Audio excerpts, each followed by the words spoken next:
Chapter 9. Lizzie peered out of the window of the storeroom where she had been locked up. Pelham's men were starting to load the drums of fire ice. Ever since the storm had eased, there had been a steady stream of tractors and snowmobiles. In a matter of hours, Pelham would be showing the first sample of his superfuel to the world, and he would have won. She thumped the windowsill in frustration. "Where the hell have you got to, Doctor?" she muttered under her breath. At first, the doctor had been nothing more than a way of getting here, a decoy. But now she was beginning to realize just how much she owed him. He had stopped her from making a terrible mistake. The disappointment in his eyes had been more than she could bear. More than anything, she wanted to show him that he had been right about her, and that she would never have pressed that button. A low, drumming throb filled the air, and Lizzie's heart sank as two huge dark shapes swung low over the base. They were Navy helicopters. The aircraft settled onto the ground in a blizzard of snow and ice. The doors of the helicopters slid open, and dozens of heavily armed troops started to fan out in a well-drilled pattern. Pelham's backup had arrived. There were other eyes watching as the troops arrived, eyes that took everything in with a professional interest. Noting the number and position of the human troops, the Sea Devil scout slipped through the neat hole that had been cut through the ice. They had cut holes like this all over the ice sheet with their heat weapons. It allowed them to spy on the humans unseen. Adjusting the heating control on his thermal armor, the Sea Devil scout swam through the freezing water with powerful strokes. The Sea Devils were far more suited to water than land. The scout wished that the heavy thermal armor was not necessary. They had far more resistance to cold than their Silurian cousins. Even so, the freezing waters of the Antarctic would quickly prove fatal if not for the heating units the armor contained. Kicking out with thickly webbed feet, the scout made his way to the airlock deep beneath the ice. Working the controls, he made his way into the base. Veldak was already waiting for him.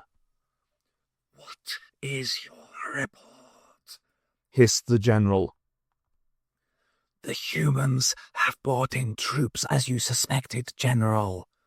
A force of about 30 soldiers had arrived in 2 of their flying machines. The humans are predictable, but their desire to keep the fire iced will make them cautious. The force is small, sir, and their weapons are primitive. Shall we destroy them now?" "Not yet. You will return to your post and inform me if the humans start any action against us." "Yes, General." The scout saluted sharply and turned back towards the airlock. The general turned to his aide. "Tell Bartok that our plan is entering its final stage." "Intelligent lizards? Is this some kind of joke?" The Navy captain stared at Pelham as if he was mad. Pelham gave him a humorless smile. "I imagine that information about these creatures is passed down on a need-to-know basis. Am I right, Admiral?"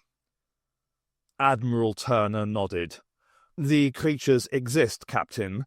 They are intelligent, aggressive, and armed with heat weapons unlike anything that you have ever seen before. Your orders are to shoot on sight." To his credit, the captain took in this extraordinary information with barely a flicker of surprise. "Sir, they will almost certainly try and stop us getting the barrels of fire ice to the ship," said Pelham. "That must not be allowed to happen." "And the drillhead?" "Is currently under the control of these creatures. We daren't risk a full assault. They could simply destroy the equipment and the fuel source." "Your orders, sir?" "Evacuate all personnel. Secure the fuel that has already been extracted. Then give these lizards a simple choice. Either they surrender, or we destroy them. The Doctor and Okla were deep in the bowels of one of the hibernation machines when General Veldak's aide entered the control room. Partok hurried over to him. Well? The humans have called in troops. Partok nodded. We suspected this would happen.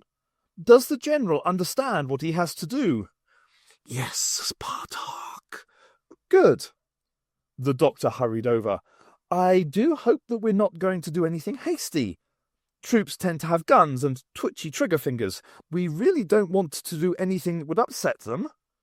Upset them, Doctor? Far from it. They are almost certainly going to try and get the first treatment of fire ice away from here. We need to stop them doing that if we are going to have any chance of doing a deal with them. Now, my plan is this. We are not going to stop them, Doctor, said Partok. We are going to let them take it. Let them? But of course. The General will make it look very convincing, but the humans will escape with their precious fuel. I don't understand, daughter. Okla looked confused. What have you done? The Doctor's voice was suddenly steely. Partok stared at him in defiance. The Doctor gripped her by the arms. When the security guard caught you sneaking around by the barrels, you weren't trying to destroy them, were you? You want them to take the fuel, so you must have done something to it. Now, tell me what. Partok shook herself free. I've added an artificial boosting agent to the barrels. Okla went pale. Dear Maker. What will it do, Okla? Asked the Doctor urgently. Quickly! It will change the rate at which the fuel is released from the ice. It will speed up the process 1,000 times. And what will that mean? Huge quantities of greenhouse gases will be released. It will speed up the warming of this planet. It will do precisely the reverse of what the humans hope this fuel will achieve. The Doctor stared at Partok in disbelief. You'll set off a chain reaction that will destroy most of the life on this planet. Not just the humans, but plant life, animal life, everything. It will return this planet to a state where we can live properly, roared Partok. When we extract the rest of the fuel and I add the boosting agent, it will return this planet to how it was in our own time. This is the gift that I give to the humans. Partok, please, begged Okla. Don't do this. You are weak and old, Father, said Partok with a sneer. I knew that you would never agree to this plan. That is why I revived Veldak and his troops. They at least have the courage to do what is needed. No, the Doctor shook his head. It won't work, Partok. This planet isn't the same as it was when you ruled. The environment, the climate, everything has changed. You can't turn it back to how it was. He turned and started towards the lift. I've got to get in touch with Pelham. Tell him he mustn't ship those barrels. Partok stepped into his path. Foolish ape!